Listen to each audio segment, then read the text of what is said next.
الحمد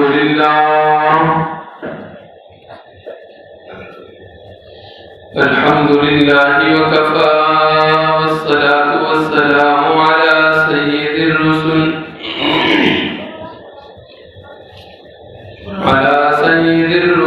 وأفضل الرسل وأكمل الرسل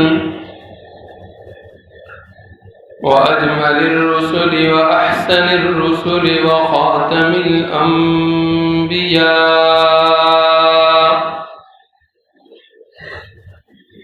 وعلى آله المجتبى وأصحابه الأتقياء الذين هم نجوم الهدى وخير الخلائق بعد الأنبياء.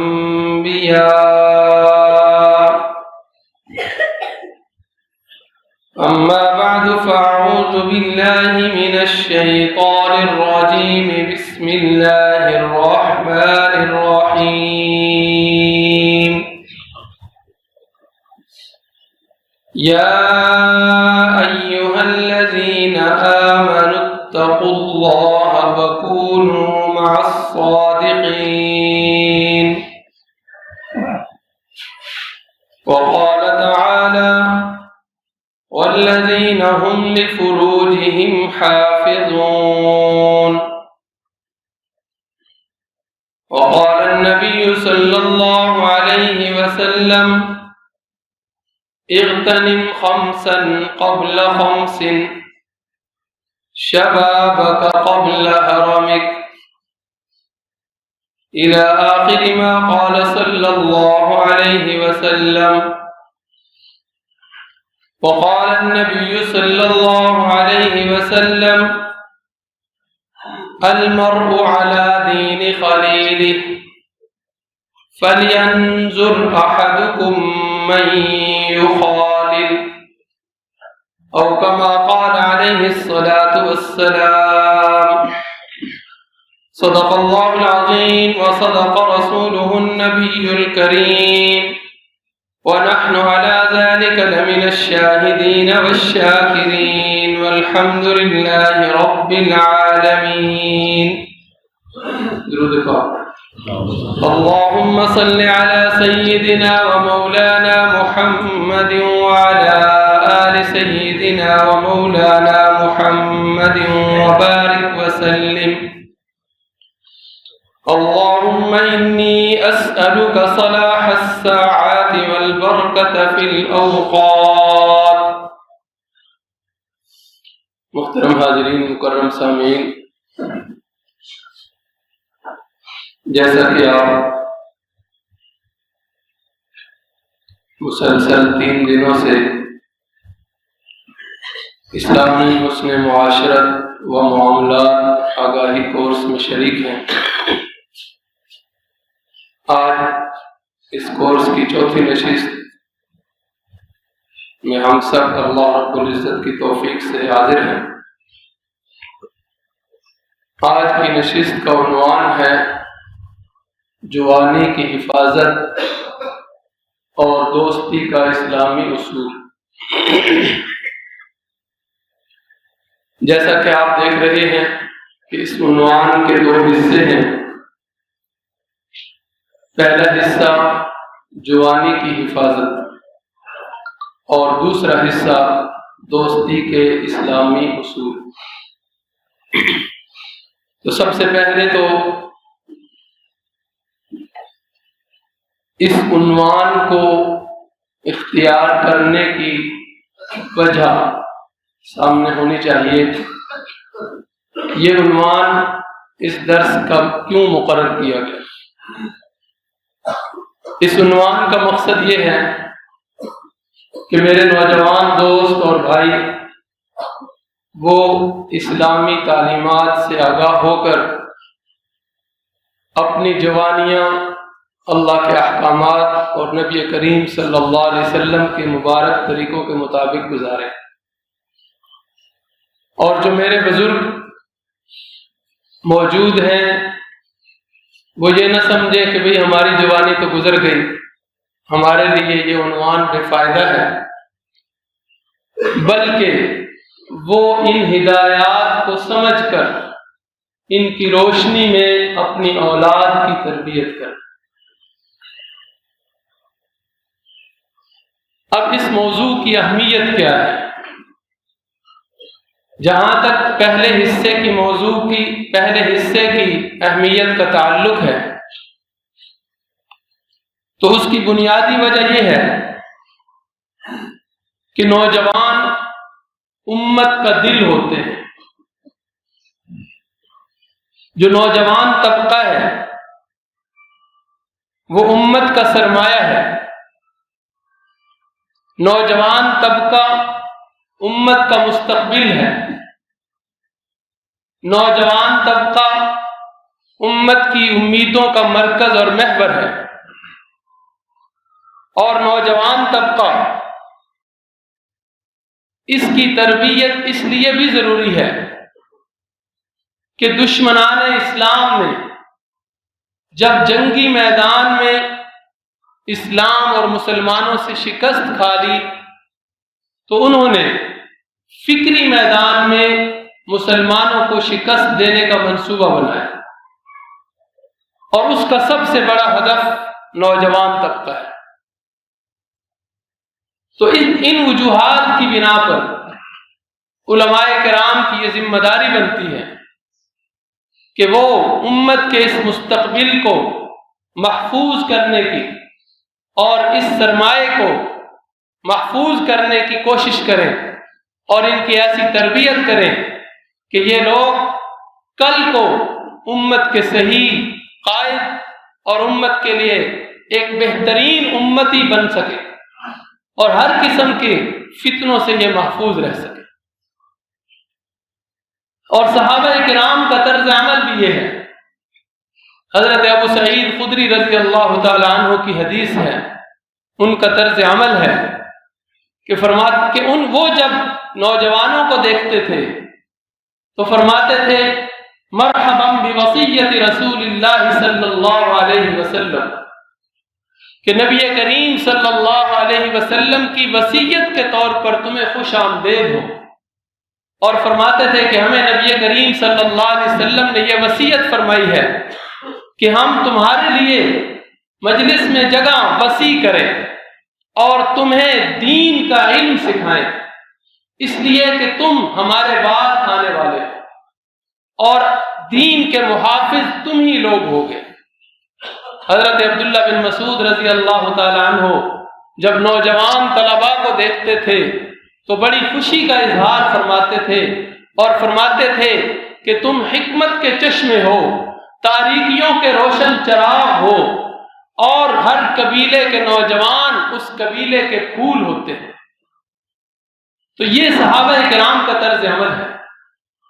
اور جہاں تک موضوع کے دوسرے حصے کی اہمیت کا تعلق ہے تو اس کی وجہ یہ ہے کہ انسان کی زندگی پر دوستی کے بہت اثرات مرتب ہوتے ہیں۔ دوستی کے اثرات اس کے دین میں بھی مرتب ہوتے ہیں اور اس کی دنیا میں بھی مرتب ہوتے ہیں، اور آخرت میں بھی اس دوستی کا انجام انسان کے سامنے آئے۔ اب آتے ہیں موضوع کی طرف۔ موضوع ہمارا ہے نوجوانی کی حفاظت، جوانی کی حفاظت اور دوستی کے اسلامی اصول۔ تو اب جوانی کی اہمیت کیا ہے؟ انسان کی زندگی کا سب سے بہترین حصہ وہ انسان کی جوانی ہوتی ہے۔ اس جوانی کے اندر انسان کی تمام قوتیں، سوچنے کی قوت، دیکھنے کی قوت اور تمام اعضاء کی قوتیں وہ بھی جوان ہوتی ہیں، اور اسی وجہ سے نبی کریم صلی اللہ علیہ وسلم نے جوانی کو غنیمت سمجھنے کا حکم فرمایا اغتنم خمسا قبل خمس، 5 چیزوں کو 5 چیزوں سے پہلے غنیمت سمجھو۔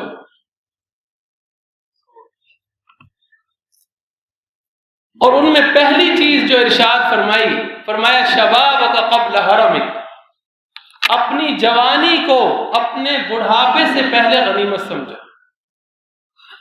اور جوانی کی اہمیت اس لحاظ سے سے بھی ہے کہ قیامت والے دن انسان سے جو 5 سوالات ہوں گے اس کے اندر ایک سوال یہ ہوگا کہ نبی کریم صلی اللہ علیہ وسلم نے فرمایا کہ لا تزول قدما ابن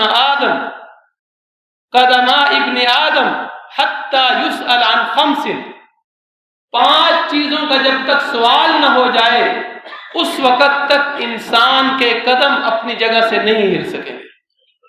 اور ان میں ایک بات یہ ارشاد فرمائی کہ عن شبابک فیما ابلیت، انسان سے پوچھا جائے گا اس کی جوانی کے بارے میں کہ تو نے اپنی جوانی کہاں گزاری۔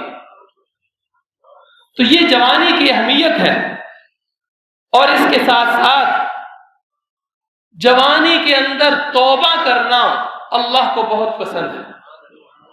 فارسی کا مشہور مقولہ ہے در جوانی توبہ کردن شیوہ پیغمبری، کہ جوانی کے اندر توبہ کرنا پیغمبروں کا شیوہ ہے۔ وقت پیری گرگ ظالم میں شبد پرہیزگار، کہ بڑھاپے میں تو ظالم بھیڑیا بھی پرہیزگار بن جاتا ہے۔ جب منہ میں دانت نہیں رہے، پنجے میں طاقت نہیں رہی، اب وہ کہتا ہے کہ میں تو شکار چھوڑ دیا، میں تو نیک ہو گیا۔ تو جوانی کے اندر توبہ کرنا اس لیے اللہ کو محبوب ہے۔ علماء نے لکھا کہ فرمایا کہ اس لیے کہ انسان کی ساری قوتیں جوان ہیں، آنکھ چاہتی ہے کہ میں دیکھوں، زبان چاہتی ہے کہ میں بولوں، ہاتھ چاہتا ہے کہ میں پکڑوں، قدم چاہتے ہیں کہ میں چل کے جاؤں، اور کان چاہتے ہیں کہ ہم کچھ سنیں، اور شرمگاہ چاہتی ہے کہ میں اپنی شہوت پوری کروں۔ ان تمام قوتوں کے ہوتے ہوئے انسان اللہ کے حکم کے آگے اپنے نفس کو روک لیتا ہے، تو اس لیے اللہ کو جوان کی توبہ پسند ہے۔ اور فرمایا کہ ایک نوجوان کی توبہ اللہ کے ہاں 1000 بوڑھوں کی توبہ سے زیادہ افضل ہے۔ 1000 بوڑھے توبہ کرتے ہیں، اللہ کو ان کی توبہ بھی پسند ہے، لیکن اس نوجوان کی توبہ اللہ کو زیادہ پسند ہے۔ تو یہ ہے جوانی کی اہمیت۔ اب جوانی کی حفاظت، جوانی کے اندر انسان کو سب سے پہلے جس چیز کی حفاظت کرنی ہے وہ اسے اپنے دین کی حفاظت کرنی ہے، کہ جوانی کے اندر ہر طرف سے فتنوں کی یلغار ہو اور مختلف قسم کے نظریات و افکار پھیلائے جا رہے ہوں، اور انسان کو دین پر چلنا مشکل ہو رہا ہو، ایسے وقت میں اپنے دین کی حفاظت کرنی ہے۔ قرآن کریم نے 2 نمونے ہمارے سامنے بیان فرمائے ہیں۔ ایک حضرت ابراہیم علیہ السلام کا واقعہ ہے، مشہور واقعہ ہے، میں اس کی تفصیلات میں بیان نہیں کرنا چاہتا، نہیں جانا چاہتا۔ جو بات میں آپ کو بتانا چاہتا ہوں وہ یہ ہے کہ جس وقت ابراہیم علیہ السلام نے بتوں کو توڑا ہے، اس وقت ان کی عمر کا کون سا حصہ تھا، قرآن کریم نے اس کو خاص طور پہ بیان کیا۔ قالوا سمعنا فتى يذكرهم يقال له ابراہیم، ان لوگوں نے آ کے دیکھا کہ ہمارے بت خانے کا حشر عجیب ہو چکا ہے، کسی بت کی ٹانگ ٹوٹی ہوئی ہے، کسی بت کا ہاتھ ٹوٹا ہوا ہے، کسی کا سر ٹوٹا ہوا ہے، تو وہ کہتے ہیں کہ یہ کس نے کیا؟ تو جواب یہ ملتا ہے کہ ہم نے ایک نوجوان کو سنا ہے جو ان کا تذکرہ برائی کے ساتھ کرتا ہے۔ تو اللہ نے ابراہیم علیہ السلام کی جوانی کا ذکر کیا ہے کہ ابراہیم علیہ السلام اس وقت جوان تھے جب انہوں نے بتوں کے خلاف آواز اٹھائی۔ اور اللہ نے ایک دوسرا واقعہ اصحاب کہف کا بیان کیا ہے، پوری سورت ان کے نام پہ بنا دی، الکہف، غار والے، اور اللہ نے ان کو اپنی نشانیوں میں سے قرار دیا۔ اذ اوى الفتية الى الكهف، یہاں پہ بھی اللہ نے وہاں پر جس عمر کے جس حصے میں وہ لوگ تھے اس کا تذکرہ کیا۔ اذ اوى الفتية الى الكهف، جب کچھ نوجوانوں نے غار میں پناہ لی۔ کیوں پناہ لی؟ اس لیے کہ وہ اپنے دین کا تحفظ چاہتے تھے، اپنے دین کو بچانا چاہتے تھے، اپنے ایمان کی حفاظت کرنا چاہتے تھے. قوم اور دشمن اور وقت کا بادشاہ سارے لوگ مخالف ہو گئے اور وہ چاہتے تھے کہ ہمارا دین محفوظ رہے. دین کو محفوظ رکھنے کی انہیں جو صورت نظر آئی وہ یہ تھی کہ ہم یہاں سے نکل کر غار میں پناہ لیں. پھر اللہ نے انہیں اپنی قدرت کا نشان بنا دیا اور ایسا عجیب و غریب نظارہ ان کے ساتھ ہوا کہ 309 سال تک وہ لوگ سوتے رہے اور پھر اللہ نے ان کو زندہ کیا اور ان کو لوگوں کے سامنے پیش کیا. تو پہلی چیز انسان کو اپنے دین کی حفاظت کرنی چاہیے. اور دوسری بات کہ انسان کو اپنے اعضاء و جوارح کی بھی حفاظت کرنی چاہیے. جوانی ہے، ہر عضو کے اندر طاقت ہے. اللہ کے نبی صلی اللہ علیہ وسلم نے فرمایا اور قرآن کریم نے ہمیں ہدایات دی، انسان کے اعضاء میں سے ایک عضو آنکھ ہے جس کا کام دیکھنا ہے، انسان کے اعضاء میں سے ایک عضو کان ہے جس کا کام سننا ہے، اعضاء میں سے ایک عضو زبان ہے اس کا کام بولنا ہے، ایک عضو ہاتھ ہے اس کا کام پکڑنا ہے، ایک عضو پاؤں ہے اس کا کام چلنا ہے. اللہ کے نبی صلی اللہ علیہ وسلم نے فرمایا کہ ہاتھ کا زنا پکڑنا ہے، آنکھ کا زنا دیکھنا ہے، کان کا زنا سننا ہے، زبان کا زنا گفتگو کرنا ہے، پاؤں کا زنا چل کے جانا ہے. اور فرمایا کہ دل تو صرف تمنا کرتا ہے اور انسان کی شرمگاہ سے اس کی تصدیق یا تکذیب ہوتی ہے. کہ آنکھ جو کچھ دیکھ رہی ہے وہ ٹھیک ہے یا غلط، انسان جو کچھ سن رہا ہے وہ ٹھیک ہے یا غلط، جو بول رہا ہے وہ ٹھیک ہے یا غلط، جس چیز کو ہاتھ لگا رہا ہے وہ غلط چیز کی طرف اٹھے ہیں یا صحیح چیز کی طرف. الفرج یصدق و یکذب، انسان کی شرمگاہ اس کی تصدیق یا تکذیب کرے گی. اور اعضاء میں سے ایک بڑا عضو انسان کی جوانی کے اندر جس کی حفاظت کی بہت اہم ضرورت ہے وہ انسان کی شرمگاہ ہے. قرآن کریم نے مؤمنین کی صفات بیان فرمائی ہیں. قد افلح المؤمنون الذين هم في صلاتهم خاشعون والذين هم عن اللغو معرضون والذين هم للزكاة فاعلون.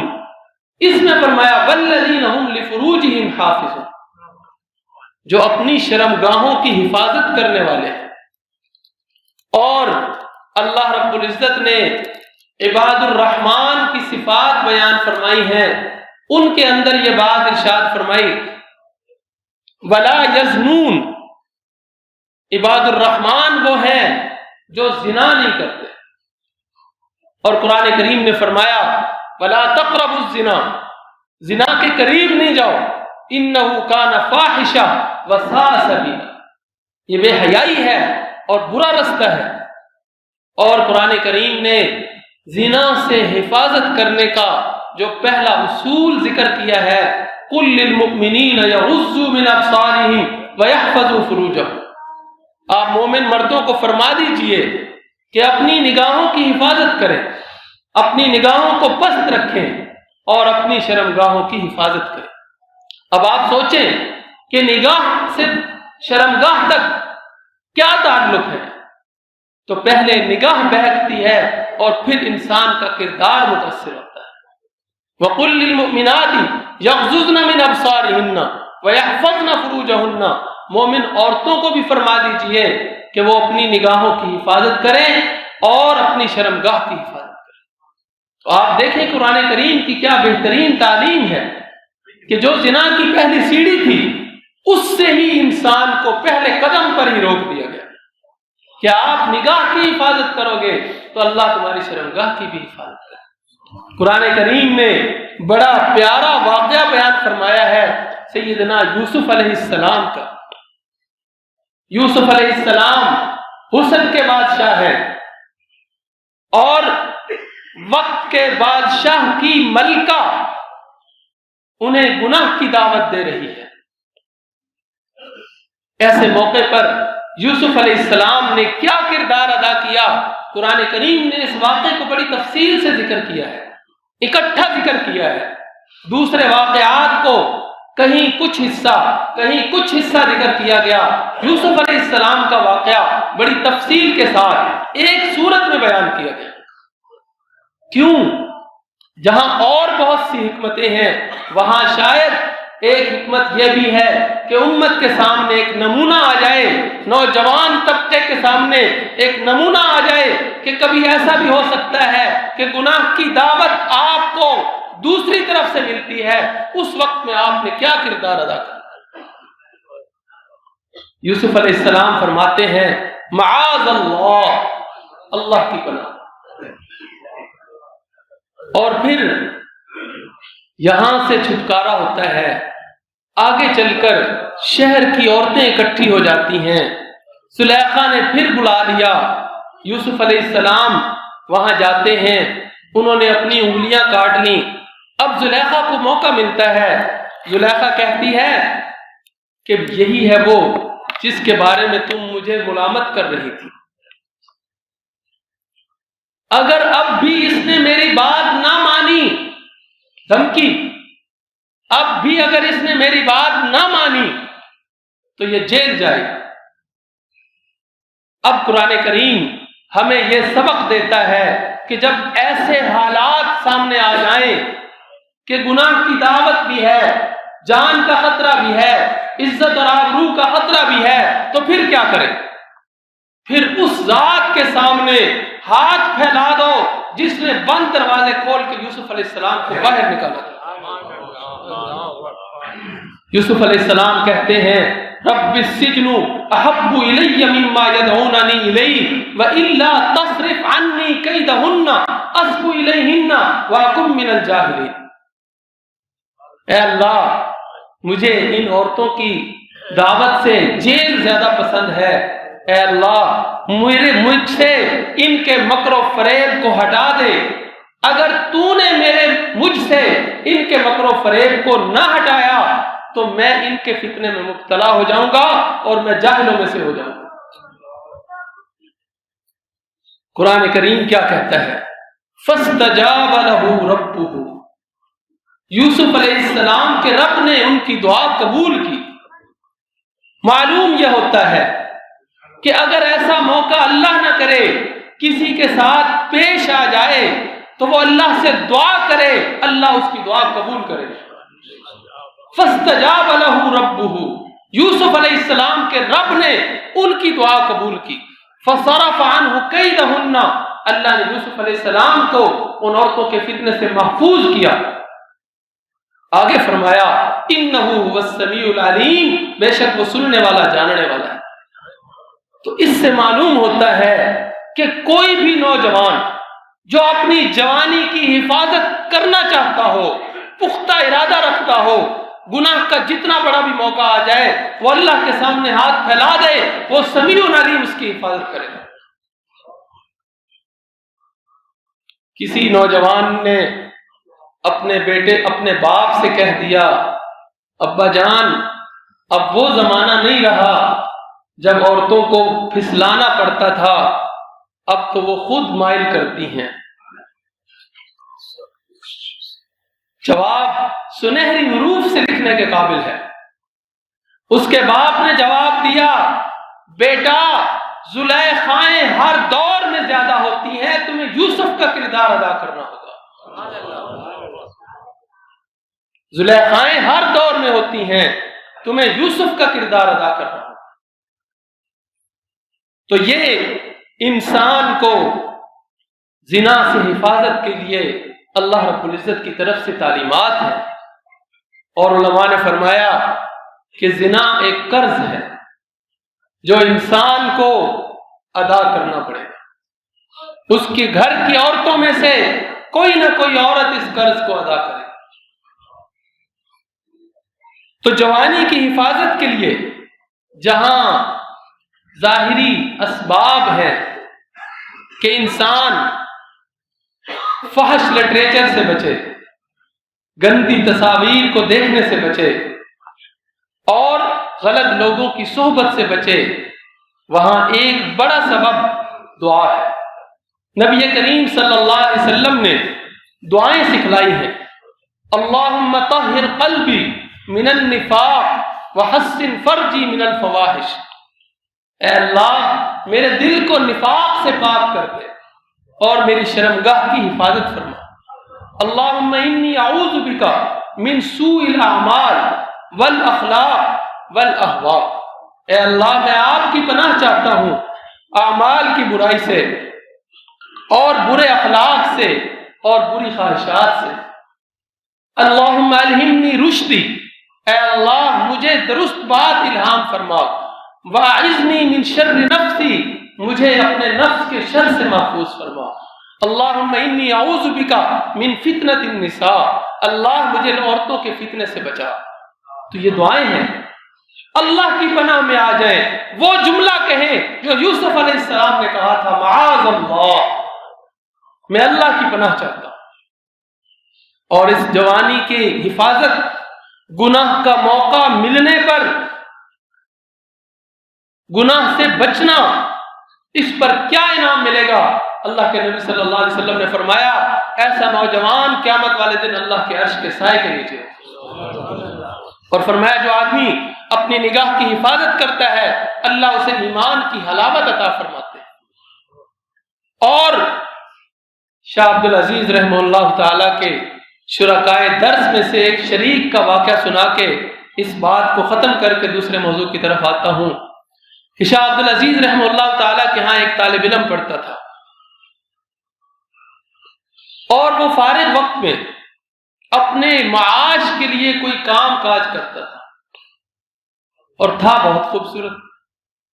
ایک دفعہ وہ جا رہا تھا، ایک عورت نے اپنی نوکرانی کو کہا کہ اس کپڑا بیچنے والے یا جو بھی چیز اس کے پاس تھی اس کو بلاؤ۔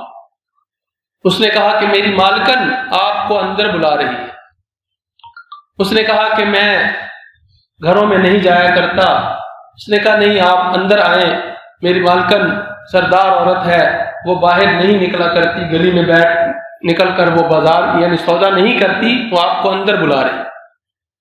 اب یہ شخص اندر گیا، اس نے کہا وہ اوپر ہے، بالا خانے میں جاؤ۔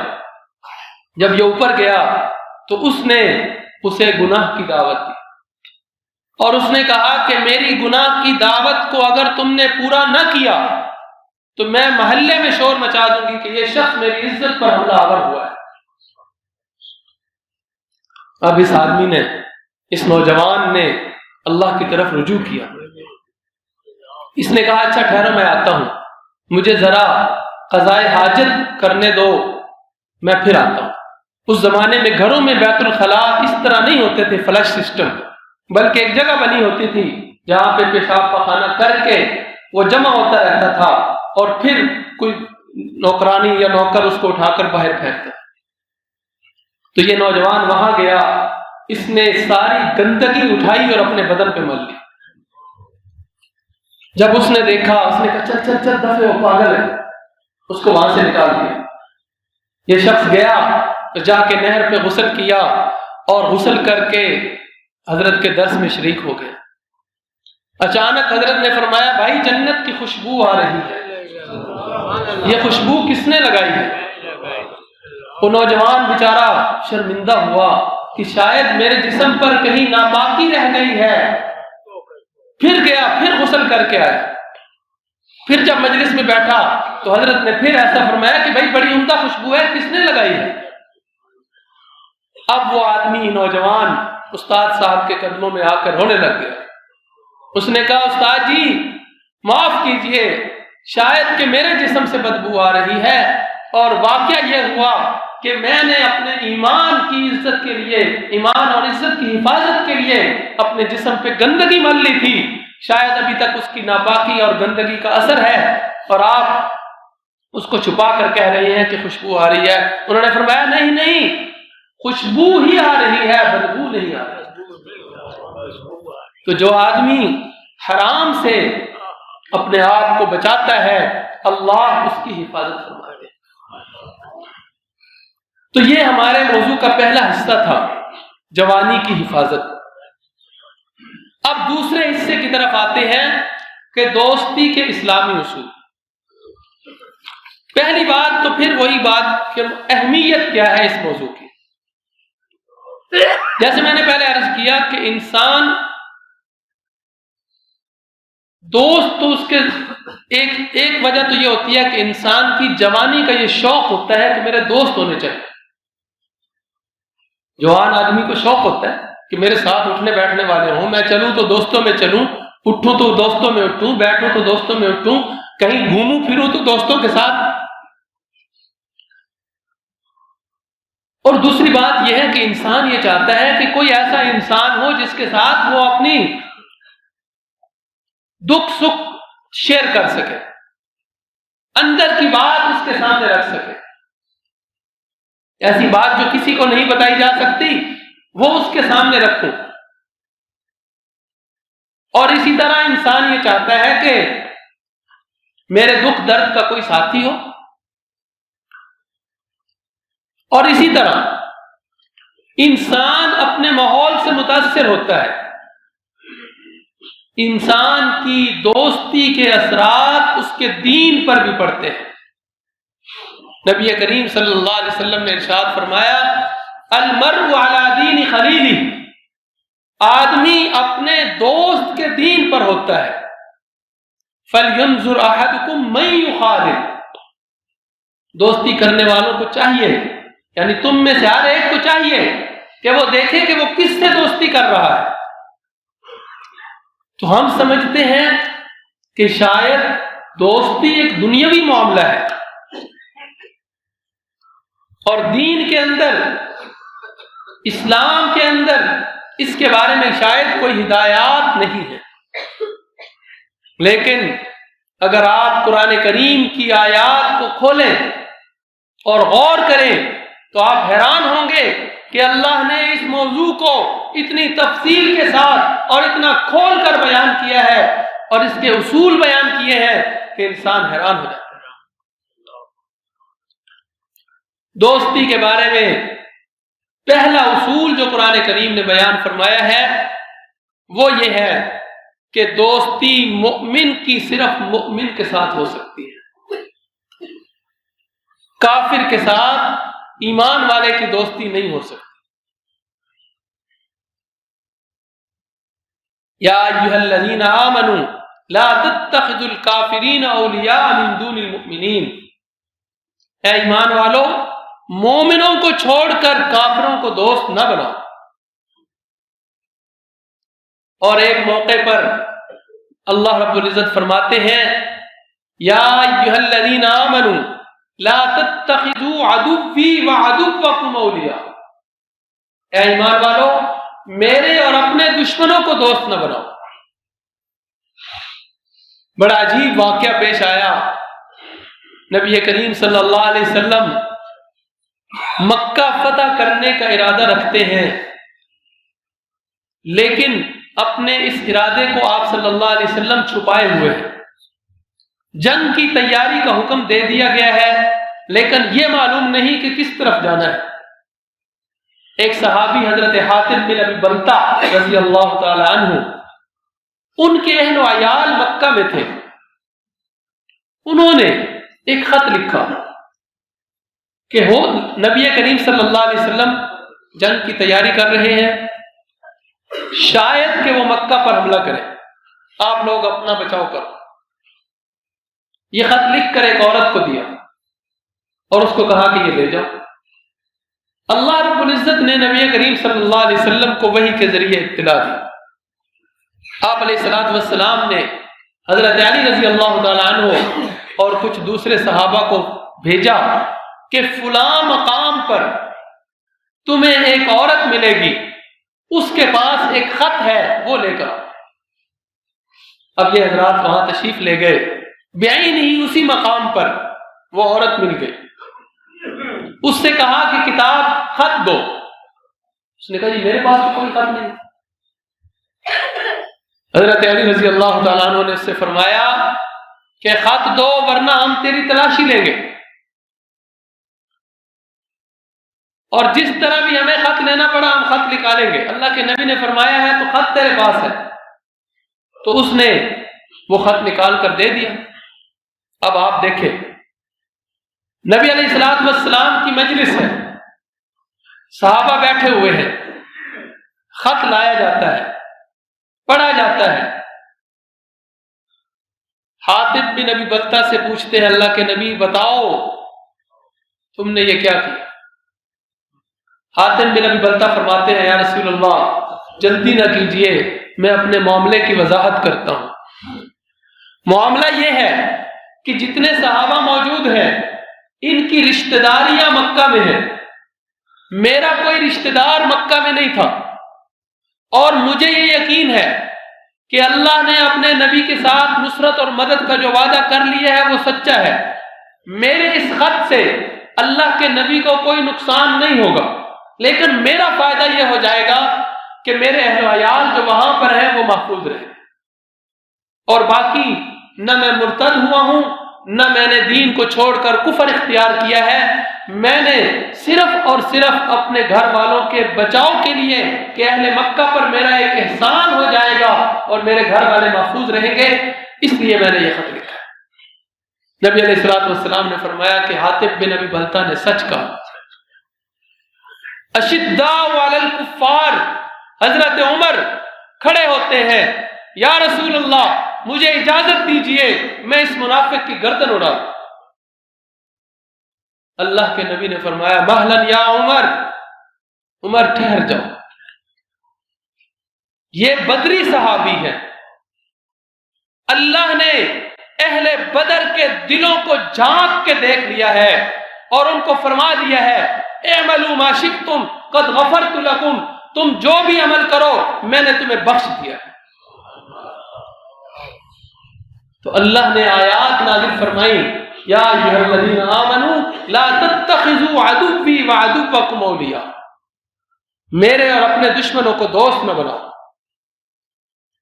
قد كانت لكم اسوة حسنة في ابراہیم والذین معه اذ قالوا لقومهم انا براء منکم ومما تعبدون من دون اللہ، تمہارے لیے ابراہیم علیہ السلام کا نمونہ ہے کہ انہوں نے اور ان کے ساتھ ایمان والوں نے کفار کے ساتھ اپنی برات کا اعلان کر دیا کہ ہمارا تمہارا کوئی تعلق نہیں۔ تو پہلا اصول دوستی کا یہ ہے کہ کسی کافر کے ساتھ ایمان والے کی دوستی نہیں ہو سکتی۔ دوسری بات لا تتخذوا اليہود والنصارى اولیاء، کافروں میں سے بھی یہودی اور عیسائی خاص طور پر ان کے ساتھ دوستی نہ کی جائے۔ کیوں؟ جہاں اور بہت سی وجوہات ہیں، دو باتیں قرآن کریم نے ارشاد فرمائی۔ وَدَّ كَثِيرٌ مِّنْ أَهْلِ الْكِتَابِ لَوْ يَرُدُّونَكُم مِّن بَعْدِ إِيمَانِكُمْ كُفَّارًا، اہل کتاب یہ چاہتے ہیں کہ تمہیں مومن نہ رہنے دیں، تمہیں کافر بنا دیں۔ چنانچہ آپ دیکھ لیں کہ ہر یہودی اور عیسائی کی یہ خواہش ہے کہ مسلمان نہ رہے، وہ کافر ہو جائے۔ اور دوسری بات وَلَن تَرْضَىٰ عَنْكَ الْيَهُودُ وَلَا النَّصَارَىٰ حَتَّىٰ تَتَّبِعَ مِلَّتَهُمْ، کہ اے نبی صلی اللہ علیہ وسلم یہودی اور عیسائی تمہارے ساتھ اس وقت تک راضی نہیں ہو سکتے جب تک نعوذ باللہ ثم نعوذ باللہ آپ محمد صلی اللہ علیہ وسلم جو خاتم الانبیاء ہیں، جو امام الانبیاء ہیں، جو دین لے کر آئے ہیں، آپ اپنا دین چھوڑ کر ان کی پیروی کریں۔ تو یہودی اور عیسائی یہ خطرناک دشمن ہے۔ تو دوسری بات یہ فرمائی کہ یہودیوں اور عیسائیوں کے ساتھ دوستی نہیں ہونی چاہیے۔ اور تیسرا اصول یہ فرمایا کہ دین کا مذاق اڑانے والے لوگوں کے ساتھ دوستی نہ کی جائے۔ لا تتخذوا الذین اتخذوا دینکم ہزوا ولعبا، جو لوگ دین کا مذاق اڑانے والے ہیں ان کے ساتھ دوستی نہ کی جائے۔ اور قرآن کریم نے فرمایا فلا تقعد بعد الذکری مع القوم الظالمین، اگر کہیں بھولے سے آپ کچھ ایسے لوگوں کے ساتھ بیٹھ گئے ہوں اور آپ کو یاد آ جائے تو پھر ان کے ساتھ بیٹھو بھی مت، وہاں سے اٹھ جاؤ، اس مجلس کو چھوڑ دو۔ اور چوتھی بات، عورتوں کے ساتھ مردوں کی دوستی کا کوئی جواز نہیں ہے۔ بوائے فرینڈ اور گرل فرینڈ کا اسلام میں کوئی تصور نہیں۔ نبی کریم صلی اللہ علیہ وسلم نے فرمایا اتقوا النساء، عورتوں سے بچو، لا یخلون رجل بامرأۃ، کوئی مرد کسی عورت کے ساتھ تنہائی میں نہ رہے۔ تو تنہائی ایک تو واقعتاً تنہائی ہے کہ کسی ایک جگہ پر ایک مرد اور ایک عورت ہو، اور دوسری تنہائی آج کل موبائل پر ہے کہ موبائل کے اوپر کسی لڑکے کی کسی لڑکی کے ساتھ چیٹ ہو رہی ہے، نہ باپ کو پتہ ہے نہ ماں کو پتہ ہے، وہ بھی اپنی ماں باپ اور بہن بھائیوں کے درمیان گندے اور بیہودہ میسج کر رہی ہے، اور یہ بھی ماں باپ اور بہن بھائیوں کے درمیان بیٹھا ہوا ایک غیر لڑکی کے ساتھ گندے اور بیہودہ میسج کر رہا ہے۔ تو اتقوا النساء، عورتوں سے بچو، لا یخلون رجل بامرأۃ، کسی مرد کی کسی عورت کے ساتھ خلوت نہ ہو۔ اسلام اس معاملے میں بڑا حساس ہے۔ لا یسافرن امرأۃ الا ومعها محرم، کوئی عورت 3 دن یا اس سے زیادہ کی مسافت کا سفر نہ کرے محرم کے بغیر۔ کیوں؟ اس لیے کہ سفر کے دوران ایسے مراحل آتے ہیں کہ جب انسان تنہا بھی ہو جاتا ہے، تو یہ عورت کسی کے لیے فتنہ نہ بن جائے، یا کوئی ظالم اس کے لیے فتنہ نہ بن جائے۔ اور اس کی وجہ یہ ہے کہ اللہ نے جو صحیح ذریعہ رکھا ہے وہ نکاح ہے۔ مرد اور عورت کے ملاپ کا ایک ہی ذریعہ ہے، وہ نکاح ہے۔ فمن ابتغى وراء ذلك، اللہ نے نکاح کے احکامات بیان کیے اور فرمایا کہ جو اس کے علاوہ کی تلاش کرے گا فاولئک هم العادون، یہ لوگ حد سے تجاوز کرنے والے ہیں۔ اللہ نے ایک حد مقرر کر دی ہے، وہ حد ہے، اس حد کے اندر رہتے ہوئے مرد اور عورت کا ملاپ ہو سکتا ہے، اس کے علاوہ کوئی دوسری صورت جائز نہیں۔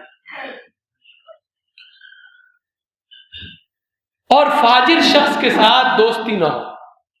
حضرت عبداللہ بن عمر رضی اللہ تعالی عنہ نے ایک آدمی کو وصیت فرمائی اور ان کو فرمایا کہ فاجر آدمی کے ساتھ دوستی نہ کرو، اس کی ہم نشینی اختیار نہ کرو، کئی تتعلم من فجورها، ایسا نہ ہو کہ اس کی جو گناہ ہیں، اس کی جو بری عادات ہیں، وہ تیرے اندر بھی منتقل ہو جائے۔ انسان فطرتاً ایسا ہے کہ یہ اپنے ماحول سے سیکھتا رہتا ہے، کچھ نہ کچھ عادات اس کے اندر خود بخود جنم لے لیتی ہیں، اس کو پتہ بھی نہیں چلتا۔ تو یہ کیا ہے؟ ایسے آدمی کی دوستی۔ اور آخری اصول قرآن کریم نے جو ذکر کیا ہے، جو قرآن کریم سے سمجھ میں آتا ہے کہ ایسے لوگوں کی دوستی اور صحبت سے بچا جائے جو اللہ کو پسند نہیں۔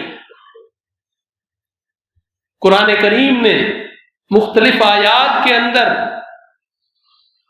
یہ بات ذکر کی ہے کہ اللہ ان لوگوں کو پسند نہیں کرتا۔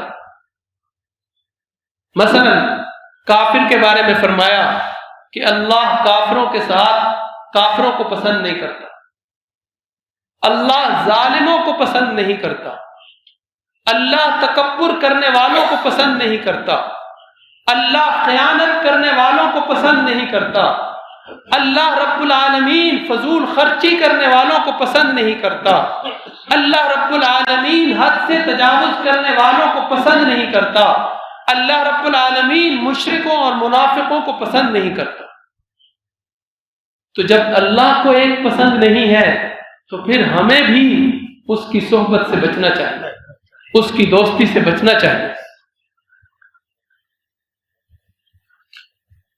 اور ایک اصول حدیث پاک میں بیان فرمایا گیا، فرمایا دوستی ہو یا دشمنی ہو، اس کے اندر اعتدال ہونا چاہیے۔ اللہ کے نبی صلی اللہ علیہ وسلم نے فرمایا حبک الشیء یعمی ویسم، کسی چیز کے ساتھ تیری محبت تجھے اندھا اور بہرا کر دیتی ہے، کہ جب انسان کو کسی سے محبت ہو جاتی ہے پھر انسان اندھا بھی ہو جاتا ہے، اور بہرا بھی ہو جاتا ہے، پھر وہ نصیحت کرنے والوں کی نصیحت کو سنتا بھی نہیں ہے،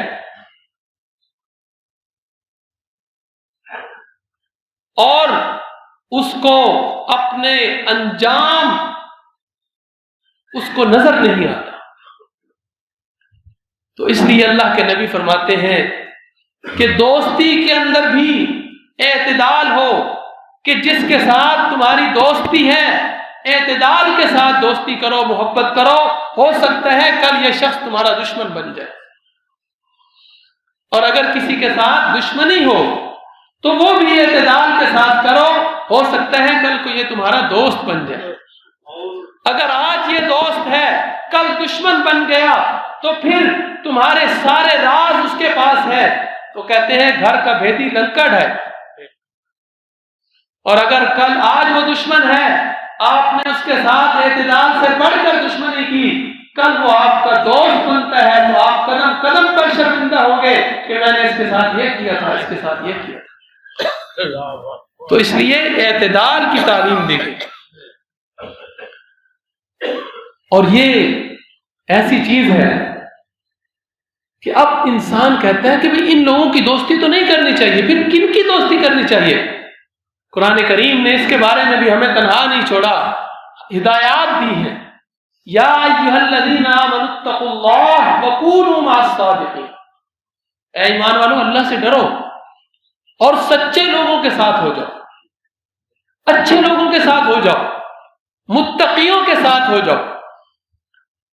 قرآن کریم نے فرمایا کہ الاخلاء یومئذ بعضهم لبعض عدو الا المتقون، قیامت کا دن ہوگا، دنیا کے دوست آج دشمن بن جائیں گے سوائے متقیوں کے۔ حدیث پاک کے اندر آتا ہے کہ دو مومن ہیں، ان میں سے ایک کا انتقال ہو جاتا ہے، وہ قبر میں جاتا ہے، اسے اپنا دوست یاد آتا ہے، وہ دعا کرتا ہے اے اللہ دنیا میں میرا ایک دوست تھا، وہ مجھے نیکی کا حکم دیتا تھا، مجھے برائی سے منع کرتا تھا، مجھے یہ بتاتا تھا کہ مجھے تیرے سامنے پیش ہونا ہے، اے اللہ اس میرے دوست کو میرے بعد گمراہ نہ کرنا، اس میرے دوست کی حفاظت کرنا، اور اسے بھی اپنی جنت کی وہ نعمتیں اور انعامات دکھا جو تو نے مجھے دکھائے، اس سے بھی اسی طرح راضی ہو جا جس طرح تو مجھ سے راضی ہو۔ پھر جب وہ دونوں دوسرے دوست کا انتقال ہوتا ہے، اللہ ان کی روحوں کو اکٹھا کرتے ہیں اور فرماتے ہیں کہ ایک دوسرے کی تعریف کرو، تو وہ کہتے ہیں نعم الاخ نعم الصاحب، کیسا اچھا بھائی تھا، کیسا اچھا دوست تھا۔ اور دوسری طرف کافر ہیں، دونوں کافر ہیں، ایک کافر کا انتقال ہو جاتا ہے، اسے بھی اپنے دوست کا یاد آتا ہے، وہ کہتا ہے اے اللہ دنیا میں میرا ایک دوست تھا، اس نے مجھے گمراہ کیا، اس نے مجھے تیرے رستے سے ہٹایا، اس نے مجھے یہ بتلایا کہ اللہ کے سامنے کوئی پیشی وغیرہ نہیں ہے، میں اس کے گمراہ کرنے پر گمراہ ہو گیا، اے اللہ میرے بعد اس کو ہدایت نہ دینا، اس کو بھی اسی طرح گمراہ رکھنا تاکہ وہ بھی قبر میں آ کر میرے ساتھ اس جہنم کے عذاب کو دیکھے، اور جو اللہ کی ناراضگی مجھے ملی ہے وہ اس کو بھی ملے۔ اب آپ بتائیں اچھے لوگوں کی دوستی، مرنے کے بعد بھی دوست اس کے لیے دعا کر رہا ہے، اور برے لوگوں کی دوستی مرنے کے بعد بھی وہ اس کی گمراہی کی دعا کر رہا ہے۔ تو یہ اس آیت کی تفسیر میں علماء نے یہ حدیث لکھی ہے کہ الاخلاء یومئذ بعضهم لبعض عدو، قیامت کے دن دوست ایک دوسرے کے دشمن بن جائیں گے، اور دوست کہے گا یا ویلتا لیتنی لم اتخذ فلانا خلیلا، ہائے کاش میں فلاں آدمی کو دوست نہ بنایا ہوتا جس نے میرا بھی بیڑا ڈبو دیا۔ اب حضرت علی رضی اللہ تعالی عنہ کا ایک مقولہ اور امام غزالی کا ایک مقولہ سنا کر بات ختم کرتے ہیں۔ حضرت علی رضی اللہ تعالیٰ عنہ فرماتے ہیں کہ جاہل کی دوستی سے بچو، اور امام غزالی رحمۃ اللہ علیہ فرماتے ہیں کہ دوست کے اندر 5 صفات ہونی چاہیے۔ فرمایا کہ ایک تو یہ ہے کہ عقل مند ہونا چاہیے، بیوقوف کو دوست نہ بناؤ، کیونکہ بیوقوف کی دوستی ہوتے ہوئے دشمن کی ضرورت نہیں۔ اور دوسری بات ارشاد فرمائی کہ اچھے اخلاق کے مالک شخص کو دوست بناؤ، اور فرمایا فاسق کو دوست نہ بناؤ، گمراہ آدمی کو دوست نہ بناؤ، اور فرمایا کہ دنیا کے حریص کو دوست نہ بناؤ۔ جو آدمی دنیا کا لالچ ہو جس کے اندر، وہ آپ کو ضرور نقصان پہنچائے گا۔ اب یہ کہ اچھے ماحول سے کیا فرق پڑتا ہے اور برے ماحول سے کیا فرق پڑتا ہے؟ لوگ کہتے ہیں جی کوئی نہیں جتنے مرضی وہ سارے نگاہ سننی چاہیے، سارے کو پانا چاہیے۔ اچھے ماحول میں بیٹھنے والے شخص اور برے ماحول میں بیٹھنے والے شخص کی مثال نبی کریم صلی اللہ علیہ وسلم نے فرمایا، اچھے آدمی کے پاس بیٹھنے والے کی مثال ایسے ہے جیسے کہ خوشبو والے کے پاس آدمی بیٹھتا ہے۔ ایک عطر فروش ہے، آپ اس کے پاس بیٹھتے ہیں، ہو سکتا ہے وہ آپ کو عطر دے دے، ہو سکتا ہے آپ اس سے خرید لیں، ورنہ کم از کم اس کی دکان سے خوشبو تو آتی رہے گی۔ اور برے ماحول اور برے دوست کی مثال بھٹی والے کی ہے کہ انسان کی اس بھٹی سے چنگاریاں اڑ کر ہو سکتا ہے اس کے کپڑے کو جلا دے، اور کم از کم اس کا دھواں تو انسان کو آتا رہے۔ اور اچھے ماحول کا ایک بڑا اثر یہ ہوتا ہے کہ انسان سے اگر بتقاضۂ بشریت گناہ ہو بھی جائیں تو اسے توبہ کی توفیق مل جاتی ہے، اور برے ماحول کا اثر یہ ہوتا ہے کہ انسان کو توبہ کی توفیق نہیں ہوتی۔ تو آج کی گفتگو کا حاصل اور خلاصہ کہ آج کی گفتگو کے عنوان کے 2 حصے تھے، جوانی کی حفاظت اور دوستی کے اسلامی اصول۔ بحمد اللہ تعالی جوانی کی حفاظت کے بارے میں بھی قرآن و سنت کی روشنی میں آپ کے سامنے کچھ باتیں عرض کی گئی، اور دوستی کے اسلامی اصولوں کے حوالے سے بھی کچھ باتیں عرض کی گئی۔ اللہ رب العزت جو کچھ کہا سنا اس کو قبول فرمائے۔ وآخر دعوانا الحمد للہ رب العالمین۔